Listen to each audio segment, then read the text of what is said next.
Bueno, vamos a ver en este esquema las preposiciones de lugar en inglés, ¿vale? Que también suelen ponerlas bastante en los exámenes. Las preposiciones de lugar tenemos, por un lado, in, at, on, son las tres principales. Y lo que tenemos que saber qué es lo que expresa cada preposición, para qué tipo de lugares se utiliza, ¿vale? In son para lugares que están cerrados, están delimitados o acotados, ¿vale? Por ejemplo, cuando estás dentro de una ciudad o dentro de un país, porque son lugares que tienen fronteras que están delimitados, ¿vale? Otros lugares delimitados, por ejemplo, un medio de transporte como un coche, in a taxi. O, por ejemplo, dentro de una tienda, ¿vale? Son espacios delimitados. Luego, at se utiliza para puntos de encuentro o referencias dentro de una ciudad. Por ejemplo, cuando te citas con alguien en un hospital, en un club de pádel, ¿vale? Se utiliza como para puntos de encuentro o referencias.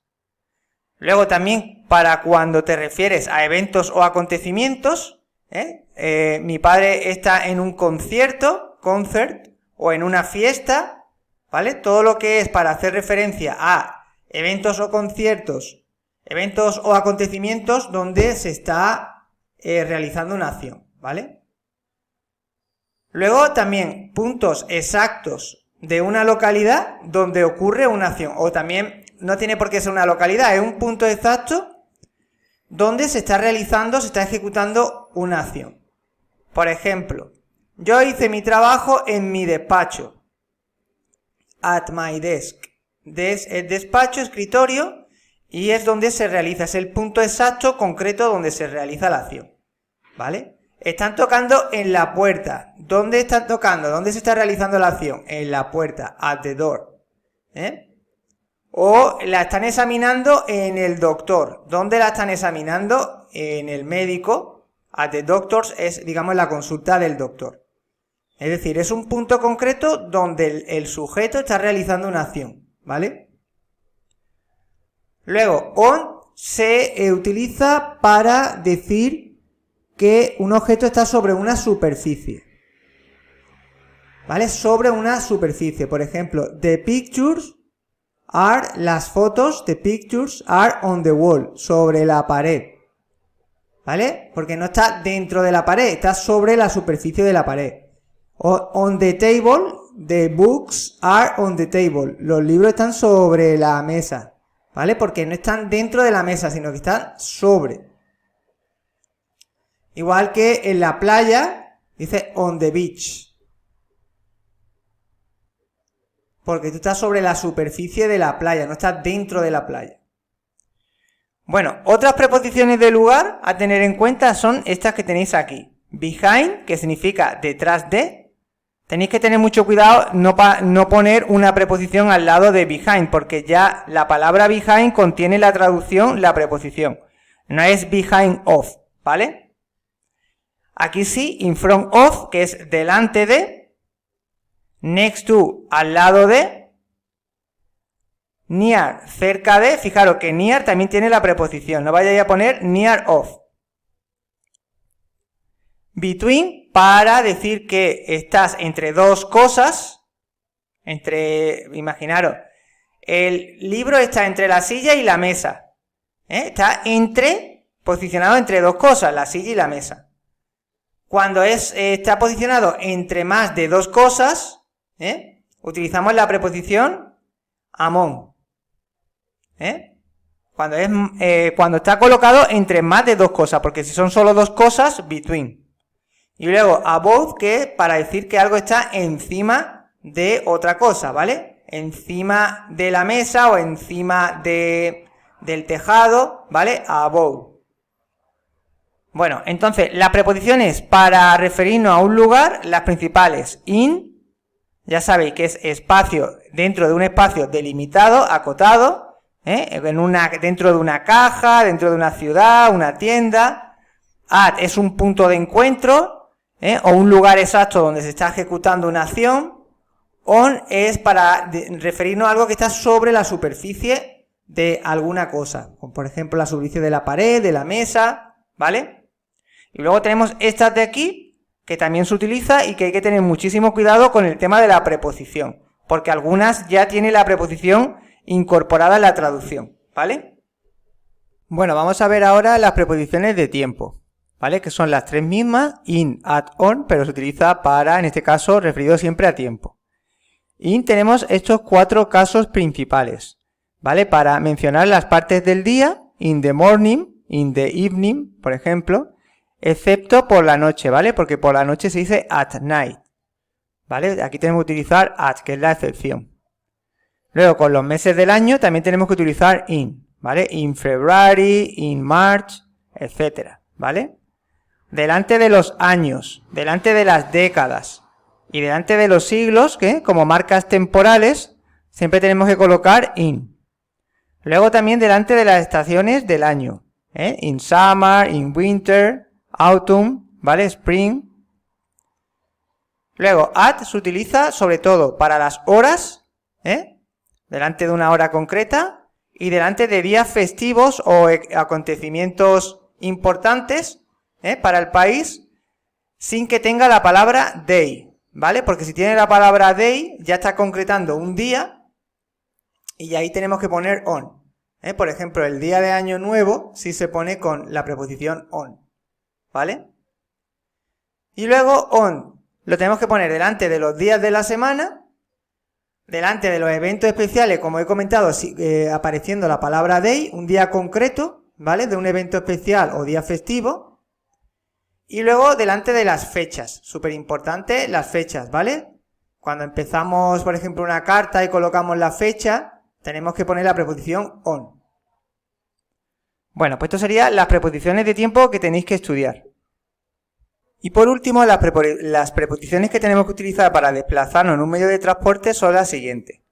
Cuando hablamos de medio de transporte en general, utilizamos by, Por ejemplo, cuando dice yo voy a la universidad en autobús, o voy a la universidad en coche, ¿vale? Pero habla en coche, pero no concreta en qué coche, ¿vale? Estás hablando en sentido general. Cuando ya concretas, yo voy a la universidad en mi coche, pues utilizamos in, ¿vale? In va para taxi y para coche. Entonces ya son vehículos concretos. Y para otros vehículos, como ir a la universidad en el autobús número 7, cuando ya concretas el autobús, pues ya utilizamos on. Bus, train, boat, motorbike, ¿vale? Estos ya son vehículos concretos. Luego, para ir a pie a un sitio, es decir, cuando no utilizas ningún medio de transporte, utilizamos la preposición on, ¿vale? On foot, ir a pie. I go on foot, yo voy a pie a la universidad, por ejemplo, ¿vale? Bueno, pues esto sería lo más importante dentro de las preposiciones. Hay muchísimo más, pero esto es, digamos, para el nivel del examen, ¿vale? Bueno, vamos a ver en este tutorial las funciones sintácticas básicas, lo que es el esquema de este tema, porque es bastante importante a la hora de preparar el examen. Empezando por el sujeto es siempre una palabra que concuerda en género y número con el verbo, ¿vale? Es decir, el sujeto siempre va a tener que concordar en género y número con el verbo, si no, no puede ser sujeto, ¿vale? ¿Cómo se reconoce? Pues se reconoce de la siguiente forma. Imaginaros que tenéis la frase me gusta el deporte y queréis comprobar si el deporte es sujeto, porque no lo tenéis seguro, ¿vale? Esta podría hacer la función de sujeto, pero no está seguro si lo es o no lo es. Entonces lo que se hace es, para comprobar que es sujeto, cambiarle el número tanto a la palabra que podría ser sujeto como al verbo, ¿vale? Como esto está en singular, ¿vale? El deporte singular y me gusta, aquí gusta está en tercera persona del singular. Entonces lo que voy a poner es los dos en plural, Al ponerlo en plural me queda me gustan los deportes. Como al cambiarlo de número, tanto el verbo como el sustantivo sigue concordando, esto quiere decir que los deportes es sujeto. ¿Vale? De esta manera has comprobado que el deporte es el sintagma nominal sujeto de la frase. En esta, por ejemplo, Alberto tiene hambre. En este caso, vamos a ver, podría ser sujeto Alberto, ¿no? Luego tenemos aquí otro sustantivo que es hambre. Vamos a comprobar que Alberto es el sujeto. Alberto, cuando hacemos la sustitución sabemos que Alberto se está refiriendo a él. El pronombre es él. ¿Vale? Entonces, si lo quiero poner en plural, de él serían ellos. Vale, y esto lo tengo que poner en plural porque hay que cambiarlo de número, tanto la palabra que puede ser sujeto como el verbo. Ellos tienen hambre. Y fijaros cómo tiene sentido la frase. Por tanto, Alberto es sujeto, ¿vale? Hay personas que reconocen el sujeto de otra manera, ¿vale? Lo que hacen es preguntarle quién al verbo. ¿Quién tiene hambre? Alberto. Lo que pasa que con la pregunta quién a veces no se puede identificar, porque aquí, por ejemplo, en me gusta el deporte, si tú preguntas quién, no sale nada. ¿Quién me gusta? El deporte no es una persona, ¿vale? Entonces, aquí como que falla un poco a la hora de reconocerlo. Entonces, la manera más segura es hacer la sustitución. Sustituye la palabra que creas que puede hacer de sujeto y lo que hace es cambiarla de número, ¿vale? Como hemos hecho aquí. ¿Que quiere utilizar quién en este tipo de frases cuando se ve claramente la persona que realiza la acción? Puedes utilizar para reconocer la pregunta quién, y en este caso que no hay una persona, utilizar lo de cambiarlo de número, también lo puedes hacer, ¿vale? Lo puedes combinar, Lo importante es que averigües cuál es el sujeto de la frase. Luego, súper importante, lo siguiente, y es que el sujeto nunca es un pronombre personal átono. Los pronombres personales átonos, esto, me, nos, os, le, les, estos nunca hacen de sujeto. ¿Vale? Tenéis que tenerlo en cuenta. Te, también, se. Los que se hacen de sujeto son los pronombres personales tónicos. Yo, tú, él, ella, nosotros, nosotras, vosotros. ¿Vale? Y luego, el sujeto no lleva preposición, salvo algunas excepciones, que son muy pocas, en la mayoría de los casos no llevan preposición. Por ejemplo, a mí me gusta el deporte. A mí nunca puede ser sujeto, ¿vale? Aquí tendrías que poner, a mí me gustan los deportes. Si tú ves que cambiando aquí el número y aquí, tanto el verbo como el sustantivo, como concuerda, el deporte sería el sujeto. Tened mucho cuidado porque esto lo veo muchísimo, Vale. Pues teniendo en cuenta todo lo que acabo de decir, yo creo que no os vais a equivocar a la hora de reconocer el sujeto. Luego, el sujeto puede aparecer omitido, ¿vale? Y esto se hace mucho en castellano. Por ejemplo, compró el pan. Compró el pan.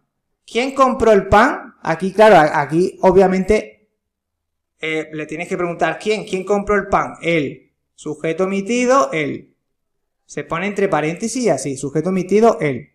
¿Vale? Es decir, que el sujeto no tiene por qué estar expreso en la frase. Puede estar omitido.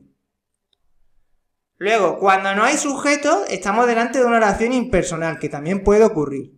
Las oraciones impersonales más fáciles de identificar son las siguientes. Cuando tienes un verbo meteorológico, que indica el estado de la atmósfera, como llover, nevar, o sea, todo lo que es estado del tiempo, llover, nevar, granizar.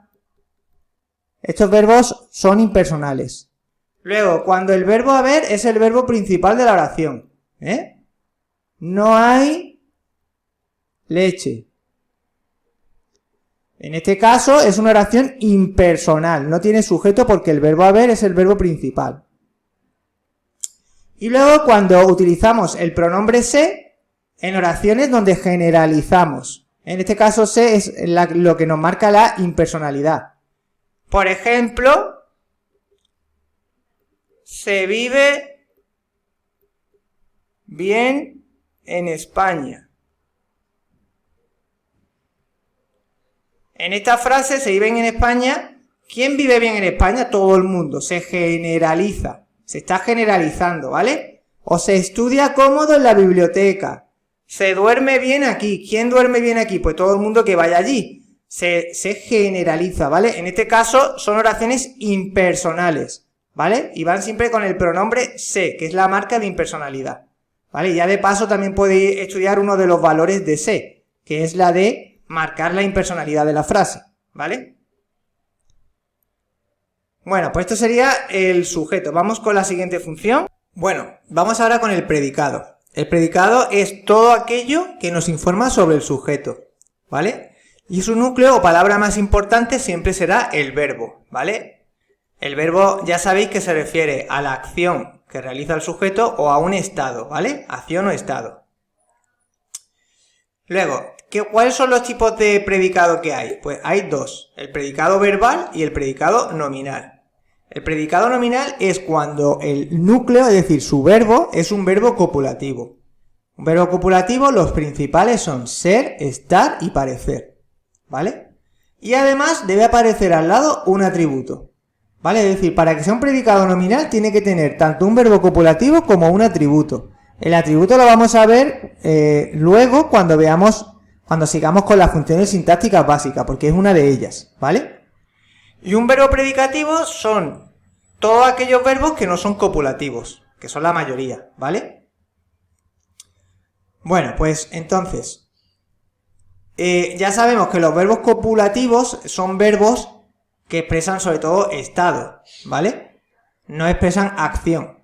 Cuando dice Luis, por ejemplo aquí, Luis está enfermo, esto es un estado. En este caso sería un estado de enfermedad, ¿vale? Entonces, en la frase Luis está enfermo, tenemos un verbo copulativo, que es está, del verbo estar, y luego Luis, que es el sujeto. El sujeto, se me ha olvidado comentaros antes, que siempre va a ser un sintagma nominal, siempre. Por eso se pone SNS, sintagma nominal sujeto, ¿vale? Y al predicado se le llama sintagma verbal, SV, predicado, y ponemos uno de estos dos predicados, o verbal o nominal. En este caso, como tenemos un verbo copulativo, nos fijamos si detrás hay un atributo. En este caso, enfermo es el atributo. Este es el atributo. El atributo es una información, que nos da el verbo, o sea, se le está refiriendo al verbo, le está concretando en qué estado, ¿vale? El estado en el que está. Y además se puede sustituir por lo. Luis lo está. De todas formas, esto lo vamos a ver ahora, ¿vale? Entonces, como tiene verbo copulativo y tiene un atributo, esto es un predicado nominal, ¿vale? En la de abajo, Luis está en Madrid. Luis sigue siendo sujeto. Está en Madrid, predicado, sintagma verbal, predicado. Y ahora, ¿será nominal o verbal? Me fijo que tiene un verbo copulativo. Este es el núcleo del predicado. Pero en Madrid no es un atributo, porque en Madrid está indicando un lugar, ¿vale? Entonces, para indicar lugar ya sabéis, o seguramente sabréis que es el complemento circunstancial de lugar, que te indica dónde se realiza esa acción, o dónde está, Entonces, como esto es un complemento circunstancial de lugar, os fijáis que tiene verbo copulativo, pero no tiene atributo. Entonces, es predicado verbal, aunque tenga verbo copulativo. Esto hay que tener cuidado. Es algo muy rebuscado, no creo que caiga así, porque la mayoría de la gente desconoce este dato. Y lo que tenéis que tener en cuenta es eso, que tiene que tener un verbo copulativo y un atributo. En la mayoría de los casos, siempre que hay un verbo copulativo, va a aparecer un atributo, ¿vale? Es en el 99,9 de las oraciones. Solo que hay algunas que puede ocurrir que no tenga atributo, como esta excepción que he puesto aquí. En esta, por ejemplo, Ana tiene hambre, Ana sería el sujeto, sintagma nominal sujeto, tiene hambre, sintagma verbal, predicado verbal. ¿Por qué? Pues porque esto es un verbo predicativo. Y hambre, esto lo veremos, es el complemento directo. Bueno, vamos a continuar, ahora vamos a ver los complementos del verbo, ¿vale? Todos estos complementos que vamos a ir viendo complementan al verbo principal de la oración. El complemento directo para reconocerlo, sustituimos la palabra que puede hacer de complemento directo por lo, la, los, las. Por el pronombre personal átono, lo, la, los, las. Vamos a ver cómo se hace esto. Si tú dices, por ejemplo, Juan tiene un hermano.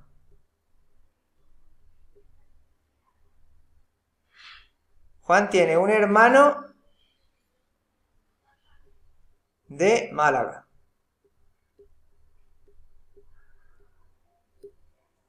Bueno, pues ahora, normalmente al sujeto, al complemento directo, perdón, se le suele preguntar, porque hay quien lo hace con preguntas, ¿qué cosa? ¿Qué cosa? Entonces, ¿qué cosa tiene Juan? Un hermano de Málaga, ¿vale? Entonces, imagínate que tú piensas que un hermano de Málaga es el complemento directo. Como la palabra, ¿cuál es la palabra más importante? La palabra más importante aquí es hermano. Como es un sustantivo, esto es un sintagma nominal. Y ahora al lado ponemos la función. Si tú piensas que esto es complemento directo, tienes que poder sustituir un hermano de Málaga, como está en singular, un hermano se sustituiría por lo. Y este lo se pone delante del verbo, en este caso es delante del verbo. Juan lo tiene. Vamos a poner aquí la sustitución. Juan lo tiene. Entonces, como al sustituir un hermano de Málaga por lo, tiene sentido la frase, en este caso es complemento directo, ¿vale? Esto es la sustitución. A veces el lo se coloca detrás del verbo, Por ejemplo,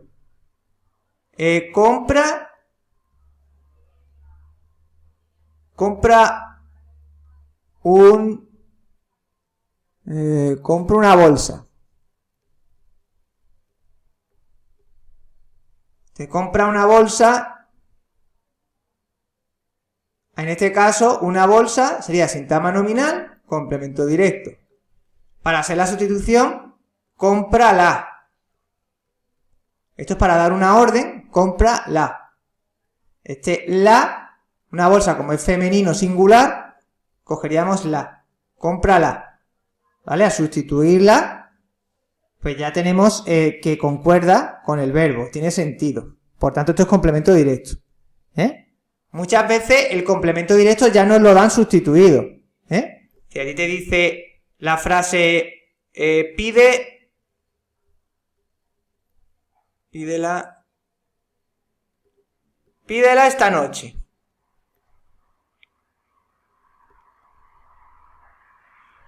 La que va junto al verbo,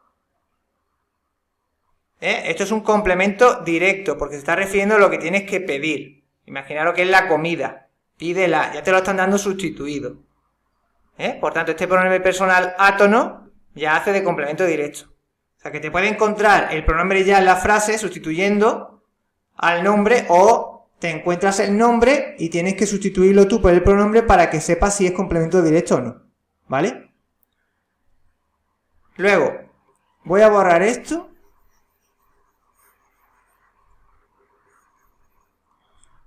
El complemento indirecto se averigua sustituyendo por le, les. Le, les. Por ejemplo, entrega el pedido a su dueño.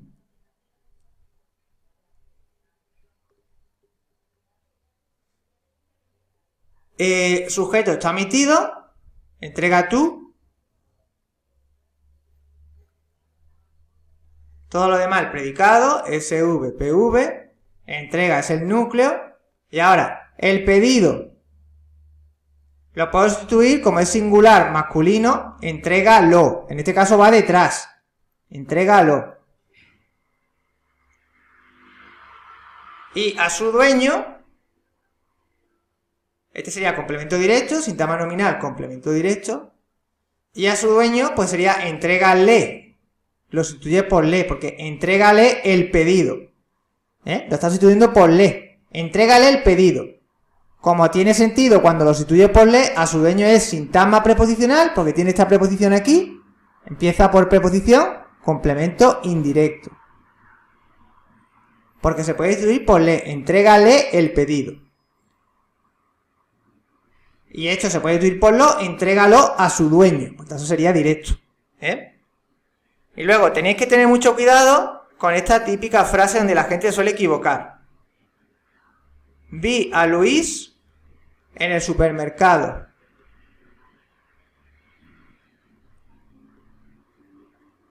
Si tú coges a Luis, sintagma preposicional, si tú lo sustituyes por le, tú dices le vi. Le vi en el supermercado. Pero es que también lo puedes sustituir por lo. Lo vi. Lo vi, yo ayer lo vi en el supermercado. Y lo correcto en este caso es lo. Yo lo vi. Porque yo le vi, en este caso sería un caso de leísmo. Que es ponerle cuando en realidad hay que poner lo. ¿Vale? Y hay ciertas partes del castellano, por ejemplo, en todo lo que es la zona de Andalucía, son leístas. Suelen ponerle en vez de lo. A veces, ¿vale? No todo el mundo hace esto. Tú puedes escuchar perfectamente decir yo ayer le vi en el supermercado, pero también puedes escuchar yo ayer lo vi. Lo correcto, según la gramática española, es lo. Yo lo vi. La conclusión es que cuando escuches que vale tanto lo como le, quédate con el lo. En este caso va a prevalecer el lo. Cuando haya dudas entre que te suena bien de las dos maneras. Entonces, a Luis es complemento directo. Porque se puede sustituir por lo. Yo lo vi. ¿Vale? Esto lo digo porque hay mucha gente que se estudia el complemento indirecto preguntándole a quién. Pero a veces esto no funciona. En este caso habéis visto que no funciona. ¿A quién vi? A Luis. Entonces mucha gente pone indirecto, pero está mal porque se puede sustituir por lo. Entonces lo más correcto, más que hacer estas preguntas, es sustituir, hacerlo con las sustituciones, ¿vale? Para que no haya error. Bueno, pues este sería el indirecto y ahora vamos para el atributo. El atributo es lo mismo que el complemento directo, es decir, se puede sustituir por lo, la, los, las. Pero va con un verbo copulativo. Con verbo copulativo. Es la diferencia. Por ejemplo, Juan es fontanero. Fontanero. Fontanero es el sintagma nominal porque es un sustantivo.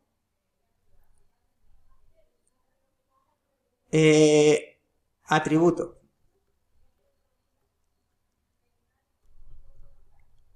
Y ahora, ¿por qué? Pues porque se puede sustituir por lo. Juan lo es. Quita fontanero, pone lo delante. Juan lo es. Como va con un verbo copulativo, este sería el atributo. ¿Vale? Este sería un predicado nominal. Porque va con un verbo copulativo. Bueno, vamos a seguir. Ahora tenemos el complemento del nombre, CN. Vamos a verlo con un ejemplo. Dice, me gusta el helado de vainilla. Tú esto lo puedes cambiar por me gustan los helados de vainilla. Es decir, todo esto lo cambias de número plural y cambias el número del verbo me gustan los helados de vainilla. Entonces esto sería el sujeto, sintagma nominal sujeto. Y ahora dentro del sujeto el núcleo es helado, la palabra más importante. Y ahora de vainilla te está concretando, te está dando una información extra sobre el sustantivo helado. Entonces, el complemento del nombre lo que hace es complementar al nombre, darle una información extra sobre el nombre al que se refiere. Que en este caso nos estás diciendo qué tipo de helado es el que te gusta, ¿vale? Pues esto es un complemento del nombre. Y es un sintagma preposicional, porque lleva adelante una preposición. Entonces, el complemento del nombre es un sintagma preposicional que nos da una información sobre el nombre al que complementa. Y normalmente siempre va dentro de la misma función que tenga el nombre. Es Es decir, todo es sujeto y dentro complemento del nombre. No vayáis a diferenciar el helado por un lado y de vainilla por otro lado, sino que todo junto es el sujeto. Y dentro del sujeto hay un complemento del nombre. ¿Vale? Por ejemplo, otro ejemplo. Tengo el coche de Luis. Lo tengo. ¿Qué cosa tengo? El coche de Luis. Sintagma nominal, complemento directo. Yo lo tengo. Coche sería el núcleo y de Luis me está concretando de quién es el coche. ¿Vale? Este es el complemento del nombre. Sintagma preposicional. Luego, la siguiente. Complemento del adjetivo y complemento del adverbio. Esto es igual que complemento del nombre, pero en vez de complementar a un nombre, en este caso complementa un adjetivo y en este a un adverbio. Luis está cansado de tu conducta. Está cansado de tu conducta, todo es el atributo, Luis lo está, sintagma adjetival, atributo. El núcleo es cansado y de tu conducta te está dando información sobre cansado, nos está concretando de que está cansado. Pues esto sería un sintagma preposicional, complemento del adjetivo. ¿Por qué? Porque esto es un adjetivo, no es un nombre. ¿Vale? Y funciona exactamente igual que el complemento del nombre, lo único que se está refiriendo a un adjetivo.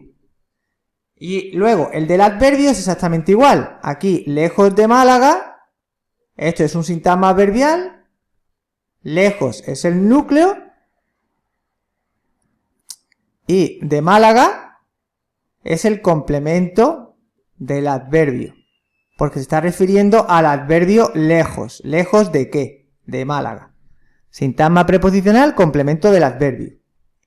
Lo más común es que haya complemento del nombre. Estos son menos comunes, pero podría aparecer. Sobre todo el complemento del adjetivo. Luego tenemos la función de adyacente. El adyacente lo que hace es decir una cualidad sobre el sustantivo al que acompaña. Y es un adjetivo. Por ejemplo, el chico alto es mi hermano. El sujeto es el chico alto. Sintagma nominal, sujeto.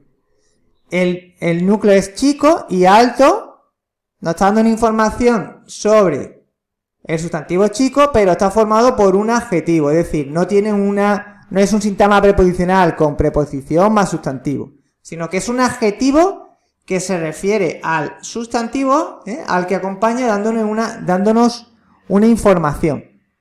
Entonces esto sería un adyacente. ¿Vale? El chico alto, él sería el determinante, también se le llama actualizador, chico, núcleo, y alto es el adyacente. En fin de cuentas, lo que hace es lo mismo que el complemento del nombre, que es darle una información sobre un sustantivo, pero en este caso está formado por un adjetivo, es un adjetivo, no es un sintagma preposicional, ¿vale? Bueno, pues estas serían las tres siguientes. Vamos para el último grupo. Luego tenemos los complementos circunstanciales que expresan circunstancias respecto al verbo principal. Esa circunstancia puede ser de lugar, ¿vale? Para reconocer un complemento circunstancial de lugar podemos sustituirlo por allí, ¿vale? O también podemos preguntar dónde, ¿vale? Por ejemplo, es que esto es muy sencillo. Estudio en Málaga, por ejemplo. Estudio allí, se puede estudiar por allí. ¿Dónde estudio? En Málaga, ¿vale? El de modo se puede sustituir por así, y se pregunta cómo, ¿vale? ¿Cómo estudio? Estudio tranquilamente. Tranquilamente es un adverbio de modo, es un complemento circunstancial de modo. Vale, esta tilde sobra. Estudio tranquilamente. Tiempo. Ahora, ¿cuándo estudio? Pues estudio durante el día, por ejemplo. Es decir, solamente tienes que preguntarle al verbo cuándo y te va a decir complemento circunstancial de tiempo. Y se puede sustituir por ahora. Lo puedes hacer de las dos maneras, ¿vale? Luego tenemos el de afirmación y negación, cuando afirmas, efectivamente, sí, negación, con los adverbios de negación, no, jamás, nunca, ¿vale? Instrumento sería con qué. Aquí ya no se puede sustituir por nada, solamente haciendo preguntas. Instrumento es con qué. Por ejemplo, corto las hojas con las tijeras. Con las tijeras es con qué las corto. Compañía, fui con mi madre. ¿Con quién?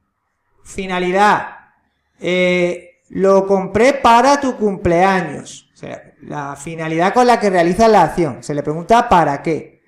Y de causa se le preguntaría por qué. ¿Vale? Se suspendió por la lluvia. ¿Por qué se suspendió? Por la lluvia. Eso sería de causa. ¿Vale? Por la lluvia. Luego hay un complemento que no se suele ver, no se suele explicar, que es el complemento oracional. Que es muy parecido al complemento circunstancial, pero no es exactamente un complemento circunstancial. Nos da una información que modifica a toda la frase. Por ejemplo, afortunadamente, aprobé el examen. Este afortunadamente lo que le está dando es un matiz a toda la frase. Está como calificando toda la frase. Entonces, no es ningún complemento, no se puede encasillar en ningún complemento circunstancial, ¿vale? Como se está refiriendo a toda la frase, no solamente al verbo, esto es un complemento oracional. Y son aquellos complementos que difícilmente pueden encajar en un complemento circunstancial y se refiere a toda la frase, ¿vale? Bueno, pues ya hemos terminado las funciones sintácticas básicas. En el siguiente vídeo veremos otras más complejas, como el complemento de régimen o suplemento, el complemento predicativo y el agente. Bueno, vamos ahora a otras funciones. Bueno, vamos a hacer el esquema de matemáticas. Y el esquema de hoy está relacionado con el álgebra, concretamente las ecuaciones de segundo grado. Las ecuaciones de segundo grado son aquellas cuyo grado máximo es el 2, está elevado a 2, ¿vale? Y hay varios tipos. Tenemos las completas, ecuaciones de segundo grado completas, que son las que tienen los tres términos, el término A, el término B y el término C. Aquí tenéis un ejemplo de ecuación de segundo grado con los tres términos.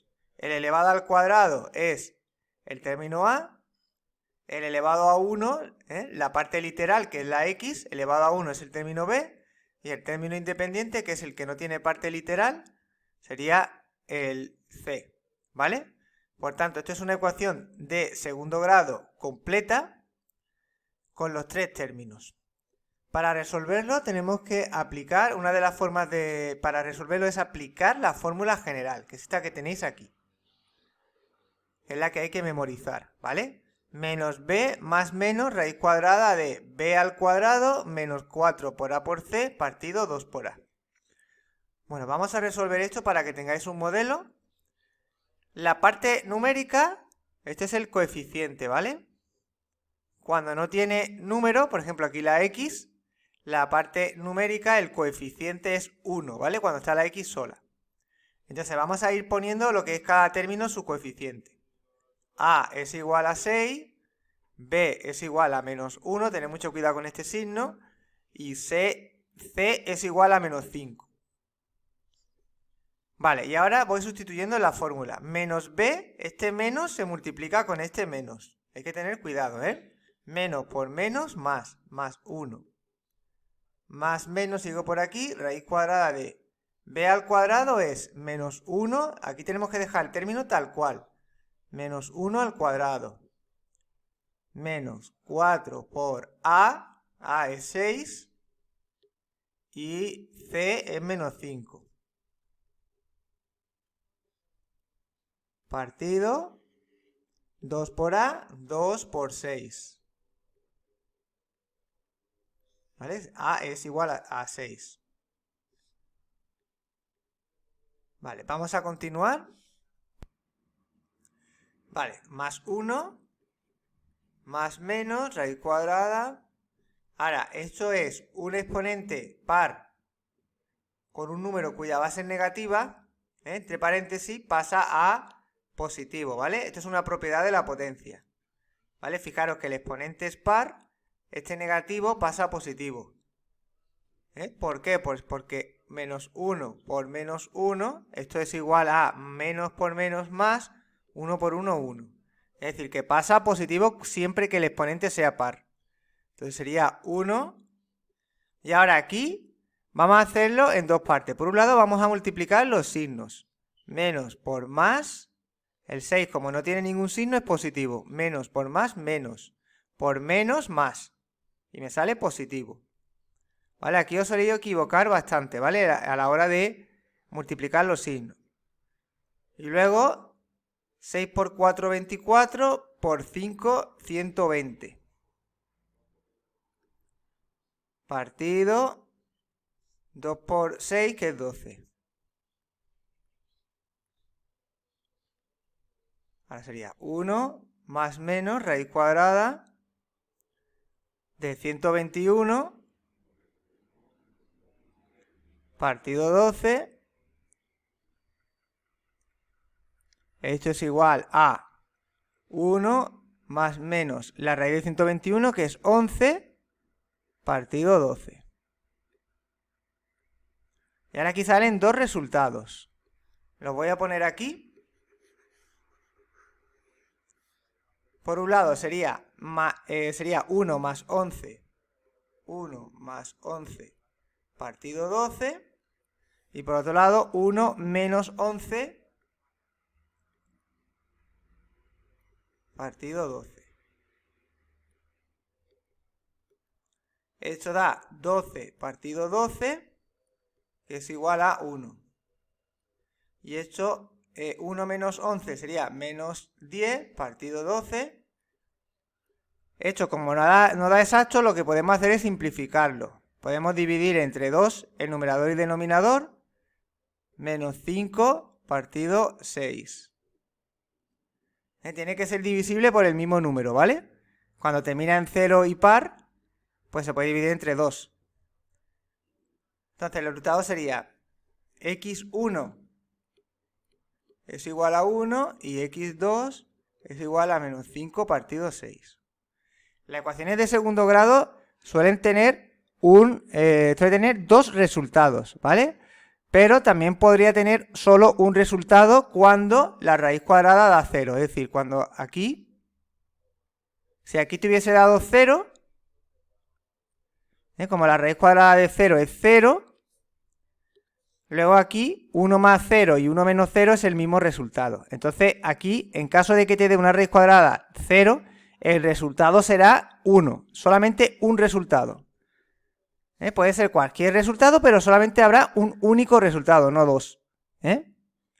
Y luego, otra cosa a tener en cuenta cuando hagáis las ecuaciones de segundo grado es que si te da la raíz cuadrada negativa, por ejemplo, imaginaros que aquí sale menos 2.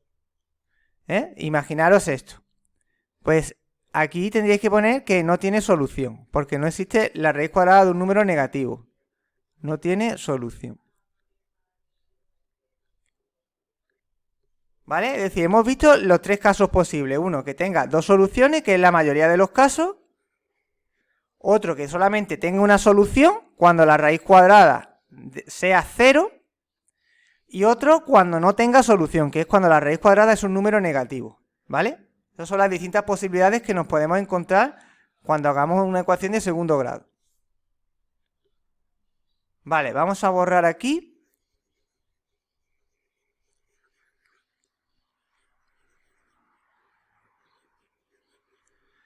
Vamos a seguir por las incompletas. La ecuación de segundo grado incompleta es que le falta un término, ¿vale? No tiene el término A, B y C, no tiene los tres términos, le va a faltar algunos. Los términos que pueden faltar es el B o el C, el A siempre va a estar, ¿vale? En este caso falta el término B, ¿vale? Fijaros, 5x cuadrado menos 45, me falta el término B, que es el término x. Este término de aquí, x elevado a 1. Cuando falta el término b, se puede hacer de dos maneras. Una, aplicando la fórmula general y donde pone el término b le ponemos un 0, ¿vale? Es decir, donde pone b ponemos un 0. Y lo resolvemos como hemos resuelto el de antes, ¿vale? Es decir, aquí sería menos 0 más menos raíz cuadrada de 0 al cuadrado, que todo esto es 0, ¿vale? Menos 4 por 5 por menos 45, que sería el término c. Y luego hay otra forma, que es despejando la x cuadrada. ¿Cómo despejamos la x cuadrada? Pues dejamos la x cuadrada a un lado a la izquierda, x cuadrado es igual, y el término independiente lo llevamos a la derecha. Luego, este cuadrado pasa a la derecha como raíz cuadrada, la potencia pasa a raíz. Nos queda que x es igual a más menos la raíz cuadrada de... Bueno, aquí se me ha olvidado poner el 5, vamos a ponerlo. ¿Vale? 5x cuadrado igual a 45, porque es que esto se me había olvidado.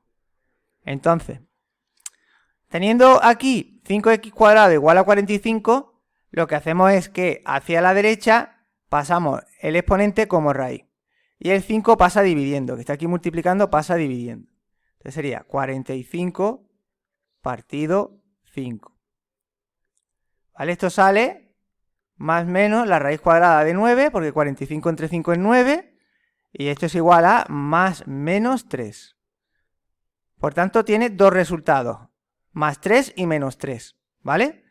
Cuando falta el término b, lo que tenéis que hacer es despejar la x. El despeje de la x se hace siempre de la misma manera. El cuadrado pasa a raíz cuadrada y este 5, o el coeficiente que vaya acompañando a la x cuadrada, pasa dividiendo, ¿vale? Si no hubiera ningún coeficiente, pues directamente sería la raíz cuadrada, ¿vale? La raíz cuadrada de este término. Y esto pasa a positivo porque cambia de lado, ¿vale? Bueno, vamos ahora cuando falta el término c. Cuando falta el término c se puede hacer también con la fórmula general, ¿vale? Donde tenéis la c, aquí ponemos un 0. Entonces toda esta parte será un 0, ¿vale? Esto siempre va a dar 0. Por tanto, os podréis quedar con esto directamente. Esta parte de aquí y hasta aquí. Porque todo esto dará 0. O también lo podéis hacer sacando factor común, ¿eh? Aquí lo que tienen en común el término A y el término B, el término A, término B, si os fijáis lo que tienen en común es una X, porque los dos tienen como mínimo una X. Entonces la X la saco fuera, se la quito a cada uno de los términos. Y multiplico por lo que me queda. Aquí si le he quitado una X, me queda solamente una porque estaba elevado a 2, menos 7, y aquí si le quito la X, pues ya se queda sin X. Es igual a 0. Y ahora a continuación igualo este término al término que hay al lado del igual. X es igual a 0, este sería el primer resultado, y el término 2, o sea, lo que es el resultado 2, forma una ecuación con esto, con lo que me queda aquí. Y sería x menos 7 es igual a 0, x es igual a, y este 7 para la derecha. Cambia de signo a positivo. Este sería el segundo resultado, x2. Entonces, esto se puede hacer, como acabáis de ver, de dos formas. Sacando factor común y con la fórmula general. Lo que tienen en común las completas y la incompleta es que todas se pueden hacer con el término general. La incompleta, además del término general, se puede hacer cuando falta el término b. El término b despejando la x, cuando falta el término c, sacando factor común. ¿Vale? Bueno, vamos a continuar. Vamos a poner ahora las identidades notables que se suelen dar cuando estudiamos las ecuaciones de segundo grado, ¿vale? Identidades notables. Esto es la diferencia al cuadrado, la suma al cuadrado, y esto es la suma por la diferencia. Es decir, cuando tenéis dos términos que se suman o restan elevados al cuadrado. Vamos a ver cómo se hace esto. La regla o la propiedad que hay que aplicar es... Tenemos aquí el primer término, este es el segundo término, y ponemos el cuadrado del primer término, sería la primera propiedad, el cuadrado del primer término. Si os cuesta trabajo hacer directamente el cuadrado del primer término, pues lo podéis multiplicar fuera, ¿vale? Podéis poner 2x por 2x. Cuando multiplicamos los polinomios, lo que hacemos es multiplicar 2 por 2, o sea, coeficiente por coeficiente. Este es el coeficiente, 2 por 2, 4. Y x por x, ¿vale? Tienen la misma base, x elevado al exponente 1, 1, 1, cuando no tiene exponente que está elevado a 1. Entonces se deja la misma base y se suman los exponentes. 4x cuadrado. ¿Vale? X, lo que se hace es cuando multiplica x por x, se deja la misma base y se suman los exponentes. Por eso es al cuadrado, porque aquí de exponente es 1. Entonces se suman. Entonces aquí sería 4x cuadrado. Luego, en el segundo término, aquí se puede hacer de dos formas. Hay quien lo hace poniendo el cuadrado del segundo más el cuadrado del segundo. El cuadrado del segundo es 4 por 4, 16. Y hay quien lo hace poniendo aquí el doble del primero por el segundo. El doble del primero, siempre que diga el doble, es multiplicar el primero por 2. Siempre, ¿vale? El doble de un número siempre es ese número multiplicado por 2. Entonces, si yo multiplico 2 por 2x, ¿vale? El doble del primero por el segundo, por 4. Esto sale 2 por 2x, 4x. Esto da 4x por 4 es igual a 16x. Lo estoy haciendo muy desarrollado para que veáis de dónde salen todos los números, ¿vale? Entonces esto sería menos 16x. ¿Por qué menos? Por este menos de aquí. ¿Vale? Por ahora, la regla es el cuadrado del primero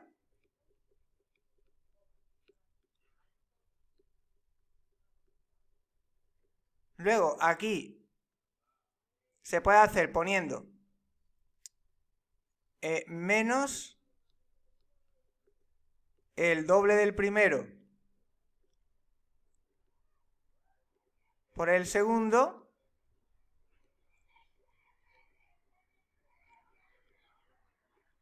¿vale? Y luego en la tercera ponemos más el cuadrado del segundo. En este caso, como es 4, el cuadrado del segundo sería 16, más 16. Si lo haces de esta manera, en la que aplicas el cuadrado del primero menos el doble del primero por el segundo, más el doble más el cuadrado del segundo, sería esta de aquí, ¿vale? Ahora, si lo haces de esta forma, sería el cuadrado del primero más el cuadrado del segundo menos el doble del primero por el segundo. O sea, menos lo que has puesto aquí. Lo único que se hace es que estas dos se alteran el orden a la hora de aplicarlo. ¿Vale? Yo lo he visto hacer de las dos maneras. La forma más eficiente es esta. ¿Por qué? Porque ya te la da ordenado. Ya te ordena el polinomio x cuadrado, x. Mientras que aquí, a la hora de resolverlo, si lo quieres ordenar, tendrías que poner esto aquí. Para ordenarlo quedaría... Tendrías que poner 4x cuadrado menos 16x más 16 es igual a 0. ¿Vale? Ahora esto ya se resuelve. Se puede simplificar si los tres términos son divisibles por el mismo número. Fijaros que 16 es divisible entre 4. 16, 16 y 4, los tres términos son divisibles entre 4. Entonces yo puedo dividir entre 4, me quedaría x cuadrado menos 4x más 4 igual a 0. Divido entre 4. Y ahora ya hago esto. Esta es la ecuación equivalente a esta. Y ya es cuestión de hacerlo con la fórmula general que os he explicado antes. ¿Vale? Entonces, lo que tenéis que hacer para aplicar la propiedad de la identidad notable, fijaros si es una suma o una resta. En este caso es una resta. ¿Vale? La recta es el cuadrado del primero, menos el doble del primero por el segundo, más el cuadrado del segundo, ¿vale? O la otra alternativa, que sería el cuadrado del primero más el cuadrado del segundo menos el doble del primero por el segundo. Vamos a hacer ahora la suma. Suma al cuadrado.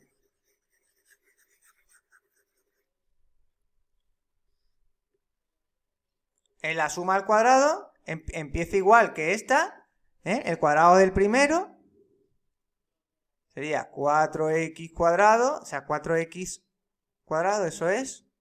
Y ahora, esto es un más, ¿vale?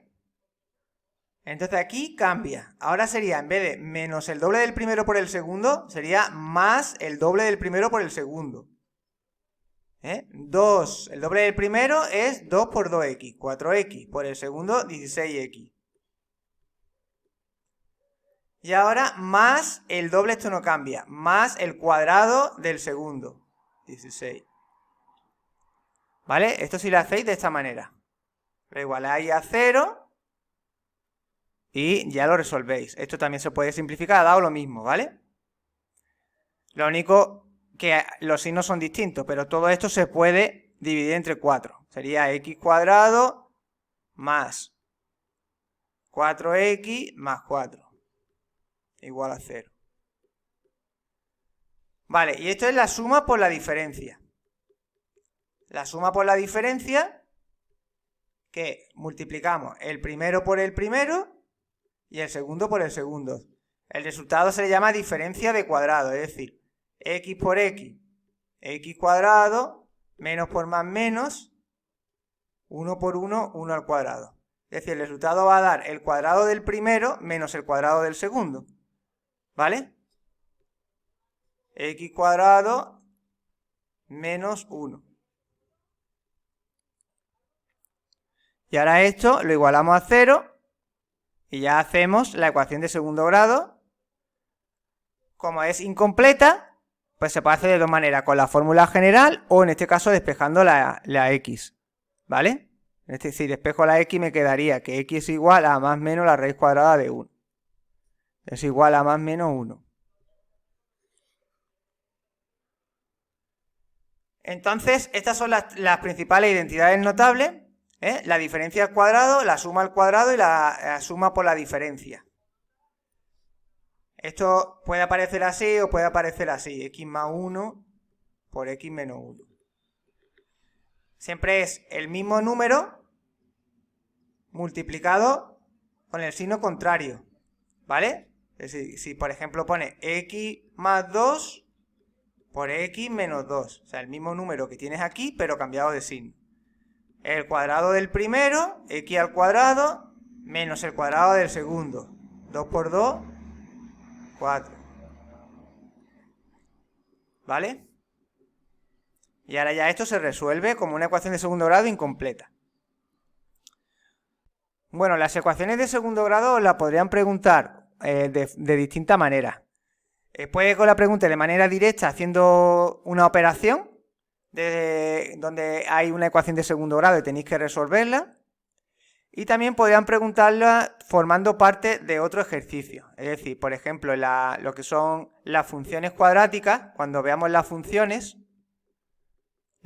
cuadráticas es una función cuya expresión es una ecuación de segundo grado. Entonces, claro, para poder hacer los problemas de funciones cuadráticas, pues tienes que saber hacer ecuaciones de segundo grado, identidades notables, ¿vale? Además, las identidades notables se aplican para otro tipo de ecuaciones, como por ejemplo las ecuaciones radicales, las que van con raíces. También suele formar parte de la resolución del ejercicio una identidad notable. Es decir, que esto tiene múltiples aplicaciones. Entonces, el aprenderlo ahora es por el hecho de que luego vais a tener que hacerlo como parte de un ejercicio, ¿vale?